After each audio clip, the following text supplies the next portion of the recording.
नमस्कार, मैं हूं गायत्री और आप देख रहे हैं श्रेष्ठ भारत। दोस्तों, आज हम एक बहुत ही जरूरी टॉपिक के बारे में बात करने जा रहे हैं। जब बच्चे लंबे समय तक स्क्रीन के संपर्क में रहते हैं तो उनकी नींद का पैटर्न बिगड़ जाता है और नींद की क्वालिटी पर भी फर्क पड़ता है। इससे नींद की कमी होती है और उनके विकास और वृद्धि में भी काफी फर्क पड़ता है। इसलिए बार बार किसी या किसी माध्यम से एक्सपर्ट से यही सलाह देते हैं कि बच्चों को फोन, टैबलेट्स, आईपैड्स और टीवी जैसी चीजों से जितना हो सके उतना दूर रखा जा सके। अगर दूर नहीं रख पा रहे हैं तो उनका स्क्रीन टाइम लिमिट कर दीजिए, क्योंकि ये जो इलेक्ट्रॉनिक इक्विपमेंट्स है इनसे एक अल्ट्रा वायलेट रेज निकलती है जो बच्चों के लिए काफी हानिकारक होती है। आंखों से लेकर दिमाग पर ये बच्चों के पूरे विकास को प्रभावित करती है। लेकिन अब सवाल यह है कि आजकल के बच्चे मोबाइल और लैपटॉप को लेकर इतना एडिक्टेड क्यों हो गए हैं। बच्चे अब बाहर जाकर खेलना नहीं चाहते हैं, बल्कि मोबाइल और लैपटॉप पर गेम्स खेलने में ज्यादा इंटरेस्टेड रहते हैं। ऐसे बच्चों का ये स्क्रीन एडिक्शन कैसे कम किया जा सकता है, इसके लिए हमारे साथ बात करने के लिए जुड़ी हैं साइकोलॉजिस्ट ईशानी राज, जिन्होंने आज इस दिशा में काम करने का भी काम शुरू कर दिया है। इनका अपना इलाहाबाद में एक सेंटर है जहां ये स्क्रीन डी एडिक्शन को लेकर कई तरह के काम भी कर रही हैं। ईशानी जी, आपका बहुत बहुत स्वागत है आपके हमारे शो में। पहले ये बताइए आप सबसे पहले कि स्क्रीन डी एडिक्शन क्या है। स्क्रीन एडिक्शन की अगर हम बात करें मैम, तो स्क्रीन एडिक्शन में क्या होता है कि एक कंपल्सिव यानी ना चाहते हुए भी हम एक्सेसिव स्क्रीन का यूज करते हैं। ये स्क्रीन टीवी भी हो सकता है, मोबाइल भी हो सकता है, लैपटॉप भी हो सकता है जी। और ये जो एक्सेसिव और कंपल्सिव यूज है वो क्या करता है कि हमारे जो डेली फंक्शनिंग है उसको इम्पेयर करता है। जैसे प्रोडक्टिविटी लो होती है, सोशल इंटरैक्शन को पुअर करता है, और कहीं ना कहीं हमारा जो वर्क लाइफ बैलेंस है उसमें डिफिकल्टीज लेकर के आता है, और बहुत इमोशनल डिसरेगुलेशन क्रिएट करता है, जिससे हम अपनी डेली एक्टिविटीज को नहीं कर पाते। तो तब हम कह सकते हैं कि हाँ, ये स्क्रीन एडिक्शन है जी। बच्चों में आजकल बहुत ज़्यादा हमको देखने को मिलता है और आपसे हम इस बारे में बहुत देर तक इस बारे में डिस्कशन करेंगे। लेकिन उससे पहले आपको बता देते हैं कि प्रधानमंत्री नरेंद्र मोदी ने सोमवार को स्कूली बच्चों के साथ परीक्षा पे चर्चा के दौरान सोशल मीडिया प्लेटफॉर्म से दूरी बनाने का संदेश दिया। उन्होंने घंटों तक इंस्टाग्राम रील्स देखने वालों पर अपनी प्रतिक्रिया दी और इसके बहाने छात्रों को एक बड़ा संदेश दिया। प्रधानमंत्री ने क्या कहा, पहले ये सुनिए। कितना ही पढ़ना क्यों ना हो, लेकिन नींद को कभी भी कम मत आंकिए। जब अपनी मम्मी हमको कहती हैं कि सो जाओ, तो उसका इंटरफेरेंस मत मानिए। ज्यादातर स्टूडेंट का ईगो इतना हर्ट हो जाता है कि तुम कौन होती हो, सो जाओ और मुझे कल एग्जाम देनी है, मैं सोऊंगा नहीं सोऊंगा, तुम्हें क्या लेना, ऐसा करते हैं ना घर में। लेकिन ये पक्का है कि नींद के विषय में भी अगर एक बार रील पर चढ़ गए, एक के बाद एक रील देखते ही गए, छुपाना चाहते हो ना,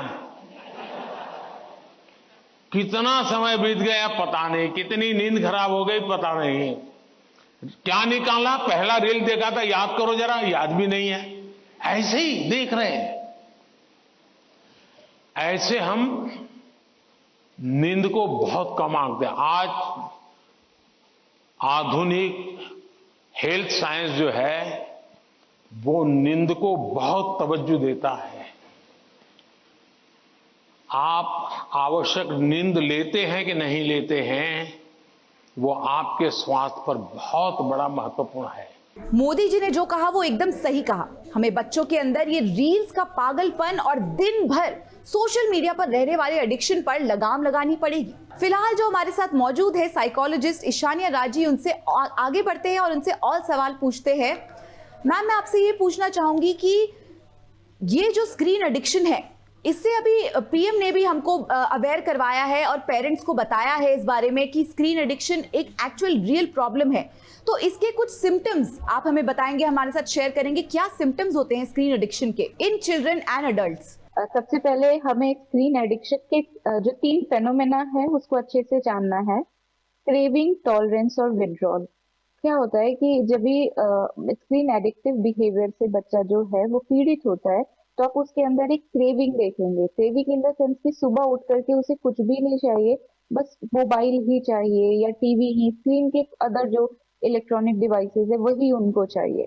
तो वो क्रेविंग आपको उनमें दिखेगा, डिस्पाइट कि उनको पता है कि अगर मैं इसमें टाइम स्पेंड कर रहा हूँ तो कहीं ना कहीं कुछ इम्पेयरमेंट आ रहा है, बट उसको भी वो नजरअंदाज कर करके बहुत क्रेविंग दिखाएगा यूज में। और दूसरा है टॉलरेंस। पहले जो बच्चा 1 घंटा स्क्रीन यूज करता था उसका मन भर जाता था, वो धीरे धीरे यूज का जो टाइम है वो बढ़ता जाएगा, क्योंकि जी। उसका सेंस ऑफ सेटिस्फैक्शन है, उसका ड्यूरेशन बढ़ता जाएगा, जिसे हम टॉलरेंस कहते हैं। अ, वो 1 घंटे से 2 घंटे से 3 घंटे वो घंटों घंटों करता जाएगा, फिर भी वो उसे सेटिस्फैक्शन नहीं मिलेगा। तीसरा है विड्रॉल। अगर वो डिवाइसेस उनके पास में नहीं है, वो गैजेट्स उनके पास में नहीं है, तो वो उसे किसी और चीजों में कोई मन ही नहीं लगेगा, वो कुछ और कर ही नहीं पाएगा, वो हमेशा ही प्री ऑक्यूपाइड रहेगा उन्हीं सोच विचारों में जो वो इलेक्ट्रॉनिक डिवाइसेस के साथ में करता है। और ऑफलाइन एक्टिविटीज बिल्कुल भी करना पसंद नहीं करेगा, हमेशा वो एक मिसिंग आउट वाली फीलिंग से, उसको जिसको फियर ऑफ मिसिंग आउट कहते हैं, फोमो, वो जी। उससे वो पीड़ित रहेगा। अच्छा क्या हो रहा है क्या नहीं हो रहा है, ये सारी चीजें हम कह सकते हैं कि ये 3 चीजें बेसिकली हम देखते हैं कि टॉलरेंस, विड्रॉल और क्रेविंग है, तो हम डायग्नोस कर सकते हैं जी। कि हाँ। और जैसा कि आपका अपना एक स्क्रीन डी एडिक्शन सेंटर है, अपना खुद का, तो आप थोड़ा-सा हमें इसके बारे में बताएँगे कि एक्चुअली ये काम कैसे करते हैं? जो ये डी एडिक्शन सेंटर्स होते हैं, वहाँ पर क्या-क्या चीज़ें की जाती है? किस तरीके से लोगों को उस एडिक्शन से बाहर निकालने के लिए क्या-क्या किया जाता है? उसके बारे में हमें थोड़ा बताएँ। जी मैम। मैम मैं डिस्ट्रिक्ट मेंटल हेल्थ प्रोग्राम में प्रयागराज में क्लिनिकल साइकोलॉजिस्ट हूँ। तो वहाँ पे क्या है कि डिस्ट्रिक्ट हॉस्पिटल में मन कक्ष करके एक जगह है जिसमें हमने mobile de addiction, screen de addiction करके एक सेटअप रखा है। इसमें एक पूरी टीम है जहाँ साइकियाट्रिस्ट हैं जो कि बायोलॉजिकल लेवल पे मतलब मेडिकेशंस के थ्रू ट्रीट करते हैं। मैं as a clinical psychologist individual therapy और फैमिली थेरेपी के थ्रू ट्रीट करती हूँ। इसमें सोशल वर्कर भी हैं। साइकोलॉजिस्ट का मेन इसमें रोल ये होता है कि कोई बच्चा अगर स्क्रीन या मोबाइल का एडिक्ट है तो उसकी इंडिविजुअल फैक्टर्स क्या क्या हो सकते हैं। लाइक उसके लाइफ में ऐसा क्या चल रहा है कि उसे इतना टाइम मिल जा रहा है कि वो स्क्रीन में स्पेंड कर रहे, वो कुछ और एक्टिविटीज क्यों नहीं कर पा रहा है, और उसके पर्सनालिटी ट्रेट्स क्या है जिनमें देखा जाता है नोवेल्टी सीकिंग ज्यादा होती है, उसमें चांसेस ज्यादा होते हैं स्क्रीन में एडिक्ट होने में। जिनके अंदर हार्म अवॉइडेंस की टेंडेंसी कम होती है वो भी रील्स बनाएंगे या अदर कुछ इंटरनेट से जुड़े ऐसे एक्टिविटीज करते रहेंगे। जी। और ऐसे ही कई सारे इम्पल्सिव जो लोग होते हैं उनको भी देखेंगे, पेशेंस की कमी होती है तो वो बार बार स्क्रॉल करते रहेंगे, तो उनके अंदर भी ये सारे ट्रेट्स होते हैं। तो इंडिविजुअल लेवल पे हम पर्सनालिटी ट्रेट्स देखते हैं, उनका जो एक्टिविटी शेड्यूलिंग है वो देखते हैं, और उनके अंदर और भी जो साइकोलॉजिकल फैक्टर्स है, इमोशंस को कैसे वो रेगुलेट कर पाते हैं, उन सब चीजों पे काम करते हैं। साथ ही इसमें फैमिली का रोल बहुत इंपॉर्टेंट होता है। जहां तक अभी हमने देखा तो जो न्यूक्लियर फैमिली होती है उसके जो बच्चे होते हैं उनमें ये मोबाइल एडिक्शन या स्क्रीन एडिक्शन की शिकायत हमें ज्यादा मिली है। जो सिंगल चाइल्ड होते हैं उनमें भी ज्यादा देखने को मिली है, और जिनके दोनों पेरेंट्स वर्किंग होते हैं उनमें भी हमें ज्यादा ऐसे केसेस देखने को मिले हैं। हर जिनके पेशेंट में पेरेंट्स अलग-अलग सिम्पटम्स देखने को मिलते हैं, हर पेशेंट को एक डिफरेंट तरीके से हाँ ट्रीट करना पड़ता है, आप कह रहे हैं। बिल्कुल, मैं यही बताना चाह रही हूँ कि स्क्रीन एडिक्शन का जो कारण है मेरा कुछ और हो सकता है, आपका कुछ और हो सकता है। मेरे पास बहुत ज्यादा खाली समय है, या कोई दूसरा व्यक्ति है वो बहुत लो फेज में जा रहा है, कोई तीसरा व्यक्ति है उसके सोशल एनवायरनमेंट में स्टिमुलेशन ही नहीं है, किसी की फिजिकल स्टिमुलेशन बहुत कम है, तो क्या हो रहा है दुनिया सिर्फ एक स्क्रीन तक ही सीमित हो जा रही है, और कहीं ना कहीं फिर वो हमारे फिजिक और मेंटल हेल्थ को और सोशल हेल्थ को अफेक्ट कर रहा है। एक तरीके तो से जो इसी उनको तरह हम बाहर से ट्रीट जो नहीं करते मिल हैं। पा रहा है वो उस स्क्रीन में वो ढूंढ रहे हैं, और हाँ उससे इतना ज्यादा एडिक्शन उनका हो रहा है कि वो रियल लाइफ को छोड़ के रील लाइफ में घुसते जा रहे हैं। हाँ जी मैम, तो हमारा जो ट्रीटमेंट होता है वो ऐसे ही फोकस्ड होता है कि बायोलॉजिकल लेवल पे, इंडिविजुअल लेवल पे और फैमिलियल लेवल पर हम जा करके ट्रीट करते हैं। और आजकल अगर देखा जाए तो ये सिर्फ मतलब बड़े लोग तो एडिक्टेड है ही, बच्चे भी कह सकते हैं, स्कूली बच्चे, बट आजकल टॉडलर्स में मतलब 2 3 4 साल के बच्चों में भी स्क्रीन एडिक्शन देखा जा रहा है। उनके लिए कितना हार्मफुल है उसके बारे में आप थोड़ा सा हमें बताएं हमारे दर्शकों को। पहले तो मैं आपको बता दूं कि आजकल के जो पेरेंट्स हैं वो भी टेक्नो फ्रेंडली बहुत ज्यादा हैं। जानकारी टेक्नोलॉजी के बारे में उनको कम है, मिथ बहुत ज्यादा उन्होंने अपना रखा है। उनको लगता है मेरा बच्चा अगर अभी से पैदा होते ही मोबाइल ले लेगा तो फिर वो तो आगे चल करके बहुत साइंस में कुछ एक आविष्कार करके रखेगा, जबकि ऐसा नहीं है। क्या हो रहा है कि जो बच्चों को पैदा होते ही मोबाइल दे रहे हैं, जिस भी कारण से देते हैं, कि उससे बच्चे का जो डेवलपमेंट है वो बुरी तरीके से प्रभावित हो रहा है। हमारे पास जो केसेस आ रहे हैं इसमें कोरोना के बाद देखा गया है कि वर्चुअल ऑटिज्म के केसेस ज्यादा हैं, जिसमें बच्चों में लैंग्वेज डेवलपमेंट में इश्यू आ रहा है, बच्चों के फिजिकल डेवलपमेंट में इश्यू आ रहा है, क्योंकि कोई बच्चा बाहर खेलने ही नहीं जा रहा है, माँ बाप उसको मोबाइल दे रहे हैं। जी। बच्चों के इमोशनल रेगुलेशन में दिक्कत आ रही है, टेम्पर टैंट्रम्स देखने को मिल रहा है। छोटा बच्चा अगर मोबाइल ले लीजिए तो बहुत जोर से चिल्लाने लगेगा, और साथ ही उसके सोशल स्किल्स में प्रॉब्लम देखने को मिल रहे हैं, और इसके लिए कहीं ना कहीं पेरेंट जिम्मेदार है, क्योंकि वो लिमिट सेटिंग नहीं कर रहे हैं। पेरेंट अगर बिजी हैं तो वो बच्चे को मोबाइल दे रहे हैं कि बच्चा चुप रहेगा, पापा के पास टाइम नहीं है तो वो बच्चे को मोबाइल दे रहे हैं कि अच्छा बच्चा इसमें बिजी रहेगा तो पापा अपनी रिस्पॉन्सिबिलिटी से थोड़ा सा बच पाएंगे।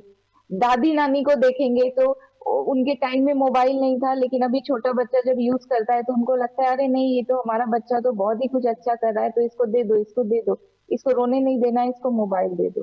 तो इनडायरेक्ट वे में हम कह सकते हैं कि उसका पूरा डेवलपमेंट जो है वो प्रभावित हो रहा है।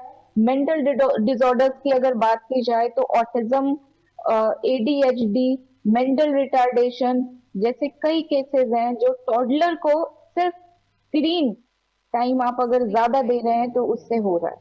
अटेंशन जी। स्पैन भी इनका बहुत उसकी वजह से अफेक्ट होता है बच्चों का। ज़्यादा देर के लिए एक जगह पे नहीं टिक पाते हैं, अगर उनके सामने से स्क्रीन ले लीजिए तो फिर मतलब उनका अलग ही एक रूप देखने को मिलता है बच्चों का। एंड इसके बारे में थोड़ा सा आप हमें बताएं कि इतने इसके क्या क्या साइड इफ़ेक्ट्स तो खैर आपने हमें बता ही दिए हैं, बट लास्टली मैं आपसे एक चीज़ पूछना चाहूँगी, थोड़े कुछ आप टिप्स शेयर कर सकते हैं जो नए पेरेंट्स हैं, ताकि वो अपने बच्चों को, अपने टॉडलर्स को फ़ोन से अलग रखें। And me being a toddler mom my self, I could really use these tips, कि आप मुझे कुछ टिप्स बताएं जो पेरेंट्स को अपनाने चाहिए अपने बच्चों को, to keep them away from the screens. सबसे पहले मैम हमें ये समझना है कि बीइंग अ पेरेंट हम अपने बच्चों के लिए रोल मॉडल हैं। तो जाहिर सी बात है हम मोबाइल यूज कर रहे हैं और हम उनके मोबाइल को कट डाउन कर या स्क्रीन यूज को कट डाउन करने की कोशिश करें तो वो कभी नहीं करेंगे। तो हमें एक अच्छा रोल मॉडल उनके सामने बनना है। हमें कोशिश करना है कि हम भी तभी उनको मना करें जब हम भी कम कर रहे हैं, तो हमें भी अपने मोबाइल यूज को कट डाउन करने की कोशिश करनी है। साथ ही अगर हम बच्चे को दे रहे हैं तो हमें पता होना चाहिए कि किस एज ग्रुप को हम ये जो मोबाइल प्रोवाइड या स्क्रीन टाइम प्रोवाइड कर रहे हैं उसे कितना लिमिट में रखना है। अगर इसकी बात की जाए तो 0 to 2 years तक तो बिल्कुल भी मोबाइल या स्क्रीन टाइम अलाउड ही नहीं है। 3 to 5 years कहा गया है कि 1 घंटे हम दे सकते हैं। 6 to 12 years कहा गया है कि 2 घंटे दे सकते हैं। फिर 13 to 18 years डिपेंड करता है कि आप किस तरीके से सुपरवाइज और गाइडेंस दे रहे हैं बच्चों को कि वो उसको यूज कर सकते हैं। साथ ही पेरेंट क्या कर सकते हैं कि हम जो है उनको ये ना कहें कि तुम मतलब हम उनको उनके कार्यों में इन्वॉल्व हो, वो क्या यूज कर रहे हैं उसमें इन्वॉल्व ना होते हुए हमें कोशिश करना है कि उनको हम अपने चीजों में इन्वॉल्व रखें। क्योंकि बच्चा खाली है तो वो के साथ जाहिर सी अलग-अलग बात है वो मोबाइल में एक्टिविटीज जाएगा। हंड्रेड्स ऑफ जो ऑफलाइन एक्टिविटीज है ना, हम उसको करने की कोशिश करें। इसका मैं एक छोटा सा एग्जांपल दूंगी कि अभी मैं यूके गई थी, तो वहां पे मैंने देखा कि एक छोटा जो बच्चा है 4 साल 5 साल का, वो हम मैं जब उसके घर गई तो वो बहुत सारे कलरिंग बुक और ड्राइंग बुक्स लेकर के मेरे पास में आया, और उसके पास क्ले से बने बस बहुत सारे टॉयज थे जो उसने मुझे दिखाए, और अलग अलग तरीके की ऑफलाइन एक्टिविटीज जो है, मैं आपको इसलिए बता रही हूँ कि उसने ऐसे स्टैचू बना के रखा था, और मुझे बहुत अच्छा लगा। जाते जाते वो बच्चा जो है वो गाना बजा के डांस भी कर रहा है, वो दिखा रहा है कि उस 1 घंटे के टाइम में इतने ऑफलाइन एक्टिविटीज उसने दिखा दिए, जो कि शायद मैं और इधर किसी टोडलर के घर गई होंगी तो मैंने नहीं देखे। तो ऐसे कुछ टिप्स आप अपना सकते हैं बच्चों को बिजी रखने के लिए, क्योंकि नेचर और नर्चर का बहुत इंपॉर्टेंट रोल होता है बच्चों के डेवलपमेंट में। आप बच्चों को जो नर्चर यानी जो इन्वायरमेंट देंगी, बच्चा उसी तरीके से नर्चर उसका नेचर होगा, वो उसकी जो पर्सनालिटी है वो डेवलप होगी। तो अगर आप चाहते हैं कि वो एक डिसऑर्डर्ड वे में हो तो आप स्क्रीन टाइम दीजिए, अगर आप चाहते हैं कि वो सही हो, इंटैक्ट हो, तो आप ऑफलाइन एक्टिविटीज की तरफ में बढ़िए। जी, बहुत बहुत शुक्रिया आपका, आप हमारे साथ जुड़ी, आपने बहुत अच्छे हमको टिप्स दिए हैं और बहुत ज़रूरी जानकारी दी है जो आज की तारीख में बहुत इम्पोर्टेंट है हमारे लिए। बहुत बहुत शुक्रिया, थैंक यू वेरी मच हमसे बातचीत करने के लिए। तो ये हमारे साथ में जो साइकाट्रिस्ट जुड़ी थी, इन्होंने हमें बहुत अच्छी अच्छी बातें बताई हैं। इन्होंने जो सबसे इंपॉर्टेंट चीज़ बताई है, एज अ पेरेंट हम अपने बच्चे का आईना है, हम उसको किस तरीके से नर्चर करना चाहते हैं, किस तरीके का हम उसको मार्गदर्शन देना चाहते हैं। हम चाहते हैं, आज के डेट पे टेक्नोलॉजी आ गई है, लेकिन टेक्नोलॉजी के साथ में बहुत सारे और एडवांसमेंट्स हुए हैं, बहुत सारी ऐसी एक्टिविटीज़ है जो आप अपने बच्चों के साथ में कर सकते हैं जो स्क्रीन्स इन्वॉल्व नहीं करती है। तो प्लीज़ मैं सभी से रिक्वेस्ट करना चाहूँगी, सभी से सबको ये बताना चाहूँगी कि जितना हो सके अपने बच्चों को स्क्रीन से दूर रखें, स्क्रीन टाइम से दूर रखें, और उनके साथ में बाकी बहुत सारी एक्टिविटीज़ है, रीडिंग है, ड्राइंग है, राइटिंग है, स्कल्पटिंग है, so many activities out there. अगर आप ये सब उनके साथ में करेंगे तो उनका एक उज्जवल भविष्य होना तय है। बहुत बहुत शुक्रिया हमारे साथ जुड़ने के लिए। आप देखते रहें श्रेष्ठ भारत। नमस्कार।